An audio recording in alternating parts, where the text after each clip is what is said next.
We are getting information now that one of the other buildings, Building 7 in the World Trade Center complex, is on fire and has either collapsed or is collapsing.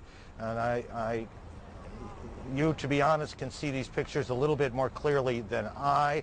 But building number 7, one of the buildings in this very large complex of buildings that is the Trade Center, there were, and that is the right way to put it, there were the 2 towers, but then there are a number of support buildings around it, retail spaces, restaurants, office space, garages. The trains come in from New Jersey, bringing commuters, taking commuters back, come into the complex that is the World Trade Center. And now we are told that there's a fire there, and that building may collapse as well, as you can see. We can see, as we look now back downtown, we can see the billowing smoke. It is extraordinary to us, I guess, is how long this scene has gone on. The smoke has not cleared at all. It has not lightened at all. There was that horrific moment when the towers collapsed, and then we've been in this sort of situation ever since as the fires continue to burn. Rose Arce, one of our producers who has been slowly and diligently making her way to the building, described the fires that she saw in the area of the towers themselves. And clearly those fires continue to burn at about 4:15 Eastern Daylight Time today, in an unbelievable and awful scene in New York. Judy? We'll leave it there for the moment. We've got some news just coming in, actually, that the Salomon Brothers building in New York, right in the heart of Manhattan, has also collapsed. This does fit in with a warning from the British Foreign Office a couple of hours ago to British citizens that there is a real risk.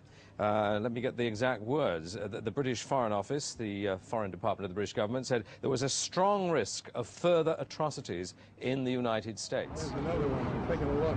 Oh my God! Oh, Jesus! Oh my God! My own eye. Must be oh my God! The United States under attack. 3 hijacked planes crash into the heart of American power. 2 rip through the twin towers of the World Trade Center.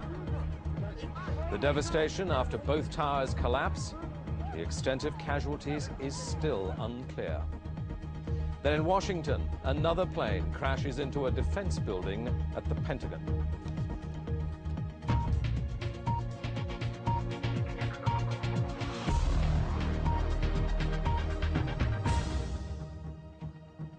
Welcome to BBC World News. I'm Philip Hayton.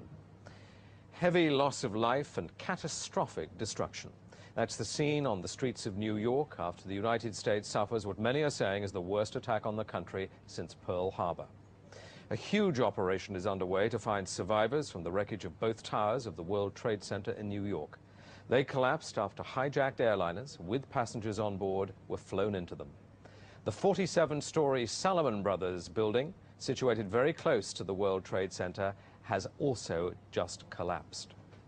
And part of the Defense Department, the Pentagon near Washington, continues to burn after another hijacked airliner. Now, more on the latest building collapse in New York. You might have heard a few moments ago I was talking about the Salomon Brothers building collapsing.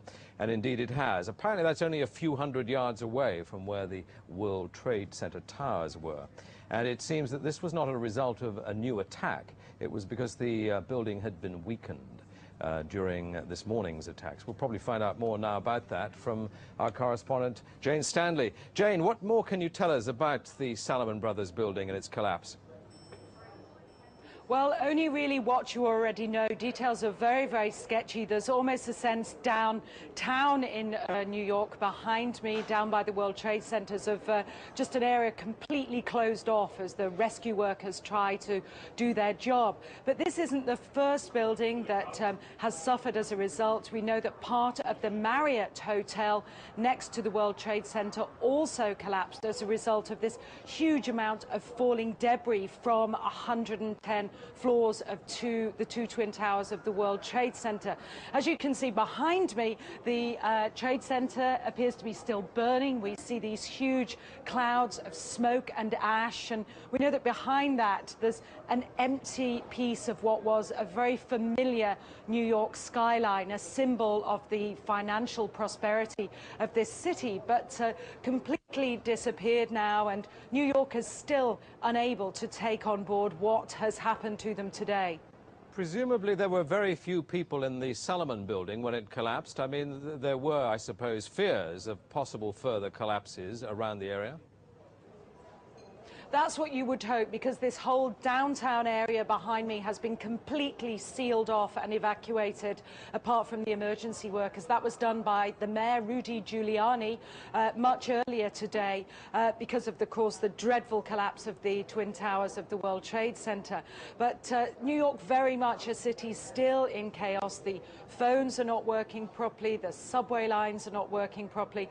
And we know that down there near the World Trade Center, there are 3 schools that are being turned into triage centers for emergency treatment. And I know that over in New York Harbor, where the famous Statue of Liberty is, there's a field hospital where 1,500 people are being treated.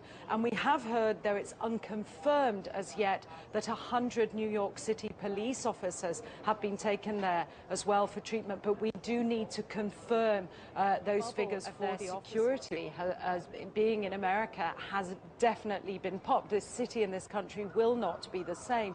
But they don't really know where to turn. That's the very sad thing. I think there's going to be a lot of very, very traumatized people that has hit them very, very hard.